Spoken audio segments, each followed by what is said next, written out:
This is Young Gun, a podcast about Bryce Young and the Carolina Panthers. I'm Demetri Lauren, a Bama grad. She is Lauren Brownlow, the biggest Panthers fan I know, and we are following this team with a microscope on its new franchise quarterback.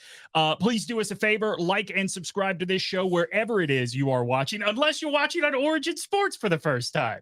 Yes, exactly. We're super excited to be on Origin. That's probably about the only thing I can say I'm super excited about, if we're being honest. Yeah. This particular morning. Yeah. You know, that's probably the only thing I'm very excited about. It is, I hate to start the show for a second week in a row as a Debbie Downer kind of start. But I mean, look, we start every week by asking, was Bryce too short? I think his coach clearly thinks he's too short, or at least too small in general. What the hell is up with Andy Dalton coming in on fourth down for the push that didn't happen? I kind of got it, but there is something I didn't about like it even then, though. Oh, I didn't love it, but I got in theory, you could throw a touchdown here. Sure. Just spitballing. I feel like this game, more than game one, I felt like it was pretty clear FrankReich is not in love either with his offense or maybe specifically with Bryce. Like there's something he does not want to let Bryce do. Some things he does not want to let Bryce do. And if I'm Bryce, there's things I don't want to be doing right now. Yeah. Like going out for the second half.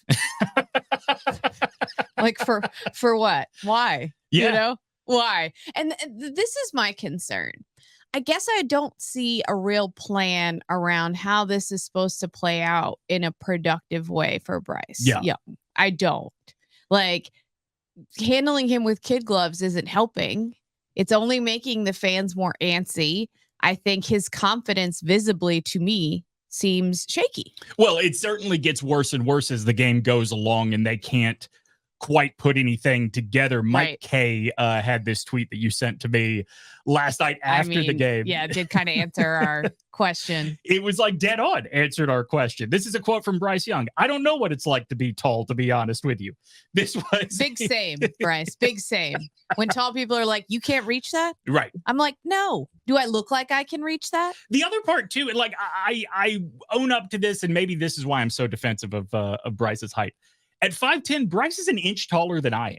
I don't think I'm particularly short. Like, I get it. I'm not tall. Well, like by average man standards, no. Well, no, and that was what I was about to say. Yeah. Like, he is not tall by the standards of the NFL, but it's not like he's a dwarf. It's not like he can fit in your pocket. Like, he does everything he needs to do to find passing lanes, and this is what we focus on. Now, I'm a Bryce feel apologist, like, though, right? As the game goes on, he looks tinier. Agree. I think it's a trick my eyes are playing on me, or maybe like the narrative surrounding him is playing on me. But I literally feel like that. I look at him and I'm like, oh no, he looks smaller. I think there is a case, and we've talked about this multiple times on the show before, right? And we'll get into this a little bit later.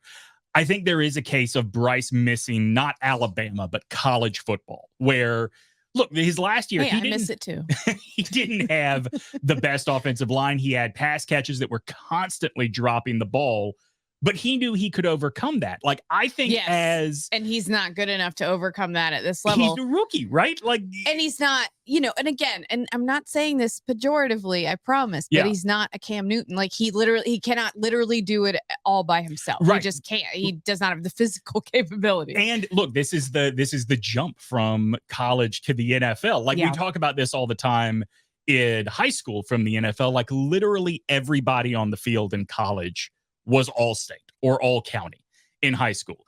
You can't say everyone on the field was all American in the NFL, but they all were better than the guys that Bryce could take advantage of in college. They don't exist in the NFL. No, for sure they don't. And especially with that Saints defense as well, you're not getting anything easily. Mm-hmm. And when you add into the mix that the receivers, I mean, they said it multiple times on the broadcast.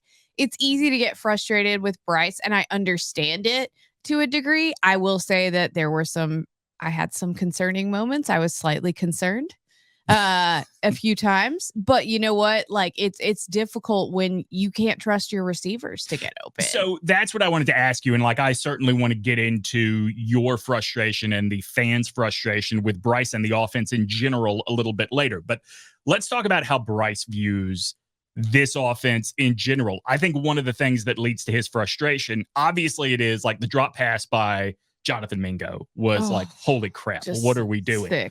But the fact that like multiple runs in a row go nowhere or get stopped behind the line of scrimmage, like I can understand why a rookie who was all everything in college is really having trouble getting used to this offense can't play to the level of what I'm used to. And that was always a little bit my fear with him. While I was glad he had experience dealing with some similar problems in college, Bama receivers, generally speaking, and you correct me if I'm wrong, I don't know that they had as much trouble getting separation necessarily. No, that's true. Last year, he dealt with a lot of drop balls. He did not deal with guys that could not get over. You make it super easy to defend you in the NFL if no one's scared of your wide receivers, just period. Like that is what it is. And when you look at sort of the Panthers not having a whole ton of early round draft picks because of trading up to get their guy, right? Like it's not looking like it's going to get fixed anytime super soon. Right. I mean, you're going to have to go all in on the free agent market or in another trade to find. That's going to cost you a lot more than you want to be paying. In a big way, because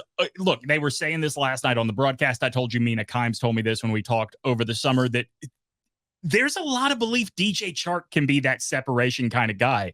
And I think Bryce looked his way all of 3 times on Monday night. Yeah. And I don't think that's because Bryce doesn't trust Chark. I think Bryce is a smart enough guy to recognize he's not getting that separation. Right. Like, I don't think Bryce's problem is he's not going through his progressions. Yeah, I agree with that. I do agree with that, but I also think it builds on itself, right? Sure. And I'm a big believer in the psychological element, especially for quarterbacks, being hugely important. And I think when you keep going through these live game situations and you can't trust your receivers to get open at a certain time, and so much is about timing. And I think you've seen Bryce's timing on these throws too get progressively worse. In the preseason, it was like they were just missing each other, right? And now it's like they are wildly, whoever's fault it is, it's like they're not close. They're less close to completing, the longer passes and stuff than they were seemingly in the preseason. And that's you don't like to see it, but you just wonder how much of that is him just not having confidence in knowing, like, when's the moment I can throw this football. I know he's going to go get it for me. Yeah. Well, and on top of that, like, even college, even at the highest level, college is not the NFL. And even at the most competitive, the preseason is not the regular season, right? Like, there is a whole other adjustment he has to do. We do 2 versions of this show each and every week. This is the version that will come out the day after every game that the Panthers play. We also do what is called the midweek talk through. The Thursday before the Panthers play, I talk to some sort of expert when it comes to the world of football about what they have seen and what they want to see improve for Bryce and the Panthers offense. This week on Thursday, I will talk to Sean Salisbury, former NFL quarterback and current quarterback coach. So be sure and subscribe both on YouTube and on your favorite podcast platform to see that. So I alluded to this earlier, Lauren. Right now, as you look at not only what the Panthers are going through with BryceYoung, but also we've seen what has happened in Tuscaloosa the last 2 I didn't weeks. even text you this time. I knew you probably needed some space. And I also knew that you guys were going to win no matter what the scoreboard was showing, because I knew USF was not going to be able to score an offensive touchdown. I mean, USF has been bad for like 3 years. Yeah, like really bad. Really bad. So, yeah, I can imagine you were your concern level maybe is a little higher than mine right now. A friend of mine who runs a company down in Birmingham tweeted that video from Family Guy where everyone is like a mad crowd, and a guy goes to throw a Molotov cocktail and he throws it and it lands right in front of him. And he says, "Oh, I'm sorry, I've never thrown anything before." He just, headlined it Tyler Buckner. It's like, yeah, that's exactly what we saw. So the question I put to you is, who misses who more right now, Bama or Bryce? Oh, man. Yes. I think like Bryce himself probably thought to a degree, like, I'm used to this. I'm used to, I'm used to having to do it all. I might have looked at his stature and others might have and said, well, that's just not going to happen on the pro level, buddy. Yeah. But good on you for thinking so. And I think maybe he's starting to come to some of those realizations himself. And I know, we've talked about like his parents being mental health professionals and all that. Well, we haven't, but Chris Myers talked about it extensively on Fox in week 1. Oh, is that why? Is that why we knew that? I didn't know. I assumed it was like a storyline when he was at Bama as well. But no, wow, no. Chris Myers just locked in on it in week 1 and decided to mention it that in the game at notes. least 4 times. I get it. Sometimes you get your teeth on something in the game notes, and you're like, you guys, you don't even know. But yeah, I mean, he's gonna need that. Because I think even as like a viewer that doesn't care about the Panthers, I would imagine those people still watch the offense play and go, how will they ever get the football down the football field and into the end zone area? So how will that happen? So Lauren knows this. And if you are just joining us for the first time, whether it is on Origin or you've just discovered the podcast, like I don't care about the Panthers as a team, right? Like I am here for Bryce. I wouldn't advise it, to be honest. I don't know that Bama misses Bryce necessarily because he does not solve their biggest problem, That's which true. Coincidentally is the Panthers' biggest problem, which is they cannot protect the guy at all. And stupid penalties cost them in the biggest moments. Yeah. Well, you don't want your O-line doing that. The Panthers O-line has been that way, I feel like, for a solid decade now. Yeah. Where you're like, ooh, is this a big moment? Right. I mean, I'm sorry.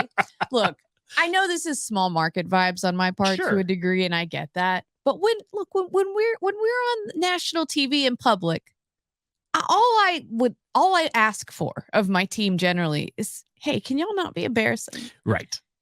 That false start on 4th and short, man. I was just like, are y'all serious right now? We're in public. Look, against South Florida, Alabama penalties took 14 points off the board. It erased 2 touchdowns. And now you know how the other half lives. Listen, I had a flashback to Saturday night on Monday with that false start. Welcome to the UNC football experience. That's what you just had. That's the thing. By the way, I have watched Ovius and Giglio the last 2 weeks, like just vocally.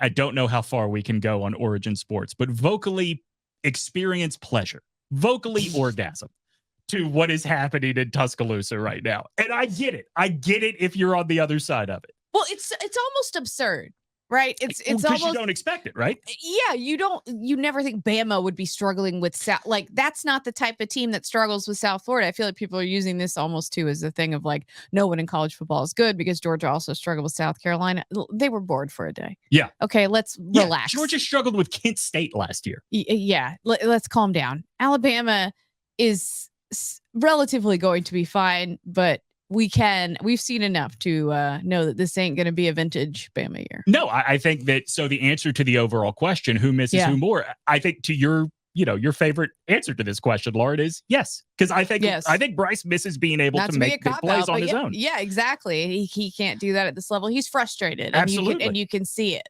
So. And it sucks because he's so composed all the time. Like, to see him frustrated as his surrogate father is very hard to watch. Yeah, I can see it. I'm not like, I try not to psychoanalyze quarterbacks too much. Yeah. But I think we all fall into that trap sometimes of just going, oh no, he looks shook, and he looked shook a lot. Yeah. On Monday.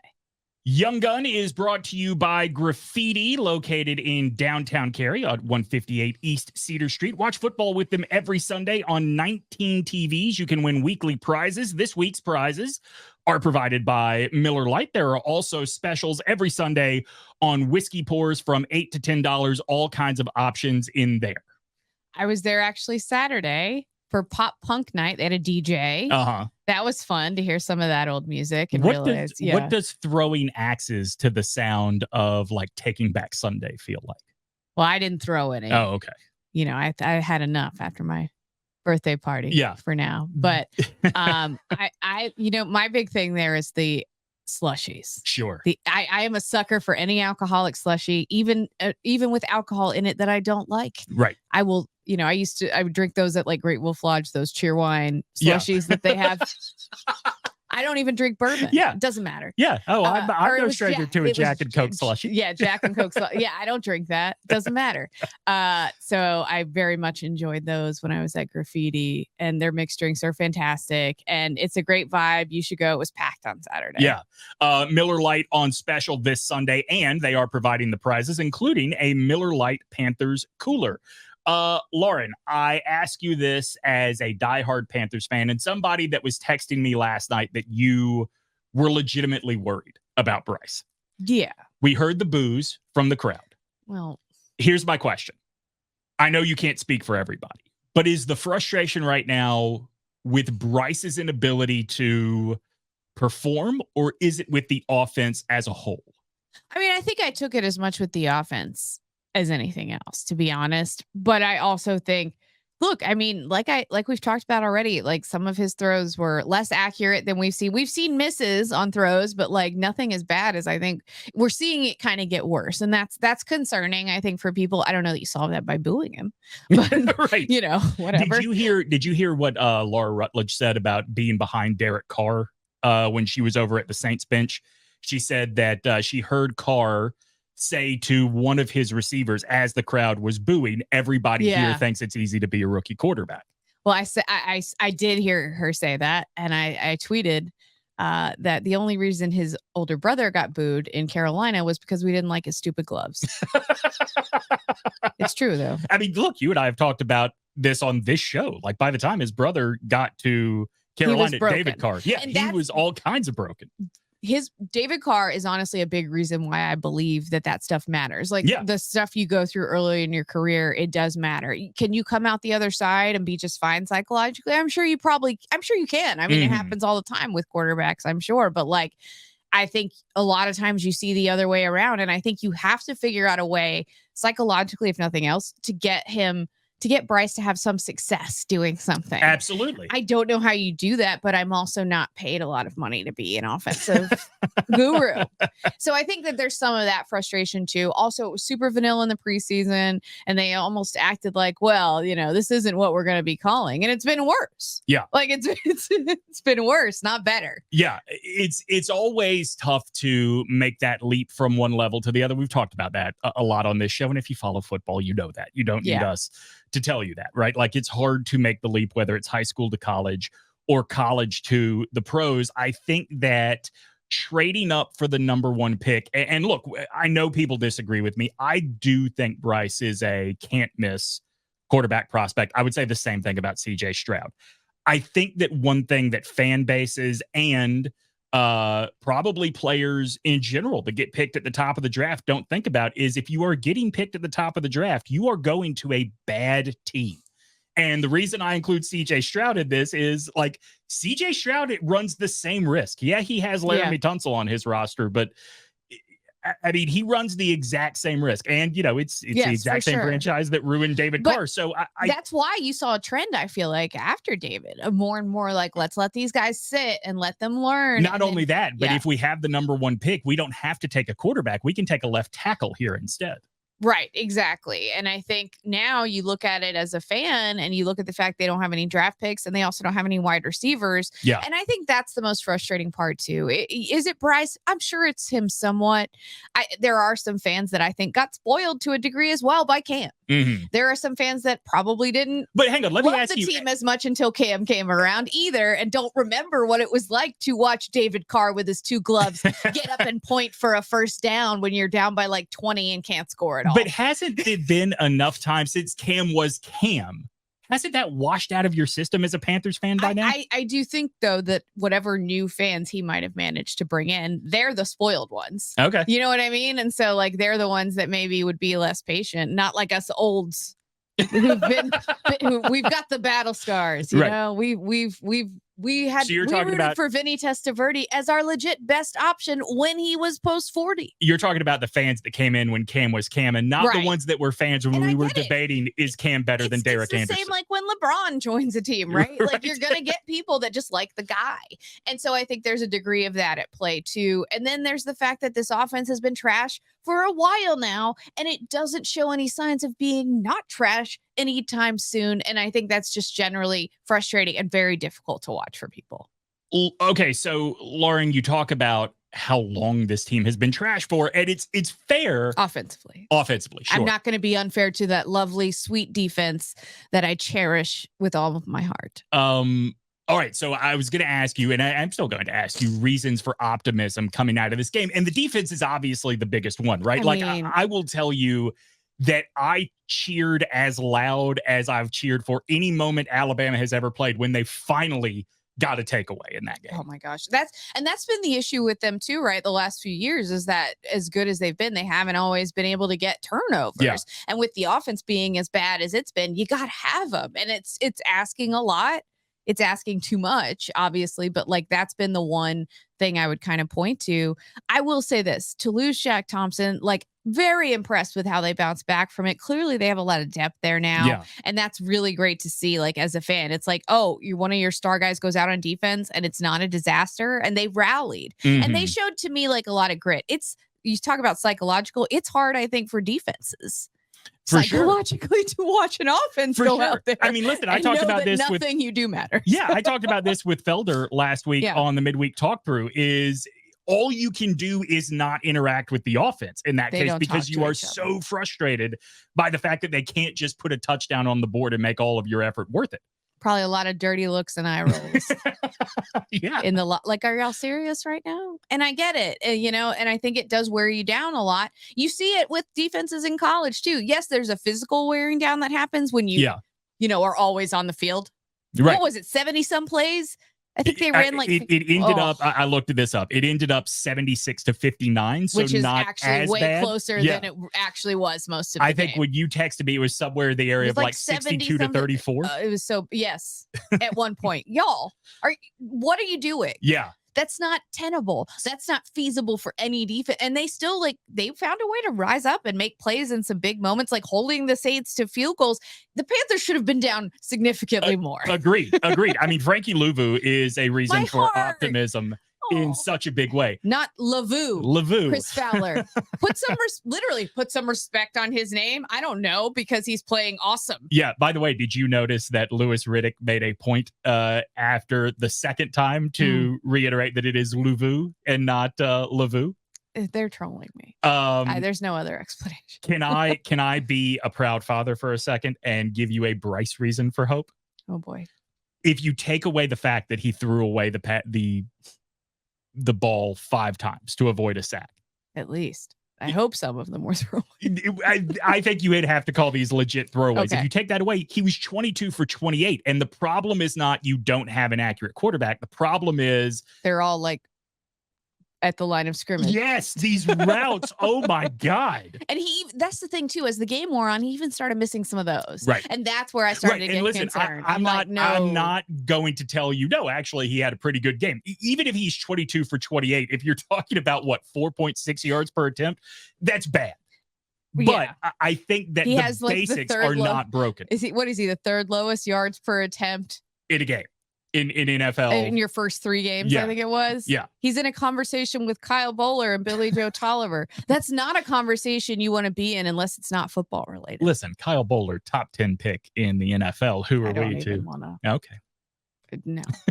That was cute and all, but no. All right. Well, I did my best. Listen, I'm not saying that there's no reason to be frustrated. I'm saying that the basics are not broken. And I think that's as much as you can ask for on this team right now. Right. I mean, I think like part of the problem is just that there's just the offense literally has to execute completely perfectly. Yeah. On every single, there is zero margin for error. You can't have the false starts. You can't have the holding penalties. You can't have someone missing a block. You can't have a receiver running the wrong route. You can have zero of that or the play will completely break down. Think about like in your daily life, if you put that kind of pressure on yourself to like never misplace your keys, you can't, it's not sustainable. And I think that's what like FrankReich said after the game, like we're actually closer than you think, which I would advise him to not do that. Yeah. I would advise him to be honest. to a degree, there's a way of artfully being honest. You have to prepare this fan base for seeing more of this because there is no logical reason any of us have seen that we will not see this the entire season. I'm going to give you a comparison to another SEC team, not Alabama. This strikes me as very similar to Billy Napier at Florida, where Billy Napier told you from day one, this is going to be a long process. We are going to get better, but this is going to be a long process. And it hasn't shown up yet, but the recruiting is there. Like, I think that there is reason to think, hey, we have the franchise quarterback. He has at least developed unbreakable chemistry with one guy. The pieces are there. They're just not all there yet. So be patient with us. And FrankReich saying we're closer than you think is not the way to convey that to a frustrated fan base. No, because we're not dumb. That's the other part of it. And I know he's just trying to he's saying what he's got to say. And he even said, I know it doesn't look like it. No, it doesn't, sir. Sorry. And now I'm a little bit worried about your eyesight. Right. If we're being real. Now I'm concerned for your eyes. Yeah. Maybe get them checked out. Like and subscribe to this podcast wherever it is you get it. Your ratings, your reviews help more people discover the show. And I believe, and I'm sure that the good folks at Origin will put up a graphic if I am incorrect, I believe we're going to be on regularly Tuesdays at 7 p.m. The debut at Wednesday because we did have a Monday Night Football game this week. But that's it this week for Young Gun. Stay positive.